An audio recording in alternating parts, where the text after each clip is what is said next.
ہدایت کے مطابق زندگی جو بھی گزارے گا وہ موحد ہوگا. کیوں؟ واحد توحید پرست، توحید کا اقرار کرنے والا دل و جان سے.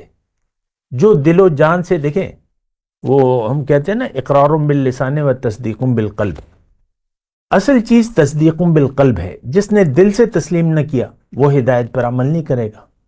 آج ہم ہدایت کو دل سے تسلیم نہیں کرتے، عمل سے تسلیم نہیں کرتے، عمل نہیں کرتے ہدایت پہ.